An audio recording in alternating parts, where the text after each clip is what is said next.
বিজয় special batch থেকে সর্বপ্রথম আমি ফটোশপ সম্পর্কে ধারণা পেয়েছি এবং ফটোশপের বেসিক থেকে অ্যাডভান্স সম্পর্কে জানতে পেরেছি সকল টুলসগুলো দিয়ে এখন বর্তমানে আমি photo manipulation, social media design, তারপরে বিজনেস কার্ড ডিজাইন, এই সকল ডিজাইনগুলো খুব ভালোভাবে তৈরি করতে পারি এবং এই ডিজাইনগুলোকে আমি আমার রিয়েল লাইফে ইউজ করতে পারি। বিজয় স্পেশাল কোর্সের মাধ্যমে আমার যে উপকার হয়েছে তার মধ্যে অন্যতম হলো প্রিন্টিং সেক্টরে যে কাজগুলো হয় সেগুলো সম্পর্কে আমার ভালো ধারণা হয়েছে। যেমন প্রিন্টিং সেক্টরের কাজগুলোর মধ্যে অন্যতম হলো business card, flyer design, poster design, এছাড়া আরও যে সকল কাজগুলো হয়ে থাকে সেই কাজগুলো সম্পর্কে আমার ভালো একটি ধারণা হয়েছে। আগে আমার গ্রাফিক্স সম্পর্কে তেমন ধারণা ছিল না কোনো, এখন মোটামুটি ভালো আমি বিভিন্ন ডিজাইন করতে পারি, poster design, flyer design, visiting card বা অন্যান্য আরও যে কোনো ডিজাইন, অ্যাডভান্স লেভেলের ডিজাইন ভালোভাবে আমি এখন করতে পারি। কোর্সটা করার পর আমার অনেক উপকৃত হয়েছে, কারণ আমি আগে এই সম্পর্কে কিছুই ধারণা ছিল না।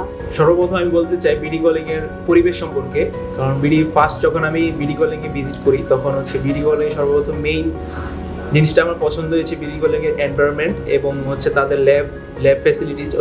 যে কোনো সময় আমি আমার ক্লাস শেষ হওয়ার পরও আমি চাইলে প্র্যাকটিস করার সুযোগ থাকে এবং ওই সুযোগগুলো আমরা নেওয়ার চেষ্টা করেছি। বিডি কলিং একাডেমির আমরা যে কোর্স করেছি গ্রাফিক্স ডিজাইনের, সেখানে যিনি মেন্টর ছিলেন তিনি অত্যন্ত ফ্রেন্ডলি এবং আমরা যারা শিক্ষার্থী ছিলাম তিনি চেষ্টা করেছেন আমাদের প্রত্যেক শিক্ষার্থীকে ধরে ধরে কাজ করানোর, এবং তিনি আমাদেরকে এটাও বলেছেন যে কোনো কাজের প্রয়োজনে যদি আমাকে রাতের 12টা বা 1টার দিকেও যদি প্রয়োজন পড়ে আপনারা আমাকে নক করবেন, ইনশাল্লাহ আমি সেই সময়ও আপনাদেরকে আমার পক্ষ থেকে সার্ভিস দেওয়ার চেষ্টা করব। আমি বিডি কলিংয়ের ম্যানেজমেন্ট সম্পর্কে বলতে চাচ্ছি।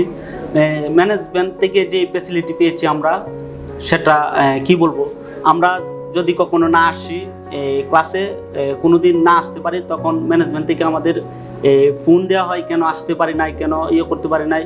আর সবসময় আমাদের আলাদাভাবে একটা খোঁজ খবর নেওয়া হয় মেন্টর সম্পর্কে, মেন্টর কেমন পড়াচ্ছে না পড়াচ্ছে, এটা আমাদের আলাদাভাবে আমাদের কাছ থেকে এই রিপোর্টটা নেওয়া হয়। তো আমার ভবিষ্যৎ পরিকল্পনা যে আমি ডিজাইন শিখেছি, ডিজাইন থেকে আমি আমার ভবিষ্যৎ পরিকল্পনা যে আমি ভবিষ্যতে একটা বিজনেস দাঁড় করানোর প্ল্যান আছে। এছাড়াও ফ্রিল্যান্সিং সেক্টরে একটু নিজেকে ডেভেলপ করা এবং নিজেকে খুব ভালোভাবে রিপ্রেজেন্ট করে ফ্রিল্যান্সিং সেক্টরটাতেও ক্যারিয়ার করার প্ল্যান আছে।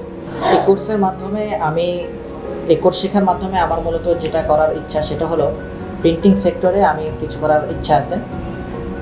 ডিজিটাল প্রিন্টিং এবং অফসেট প্রিন্টিংয়ে আমার কাজ করার ইচ্ছা আছে এবং সেই জায়গায় আমার একটা ব্যবসা দাঁড় করানোর খুবই ইচ্ছা আছে।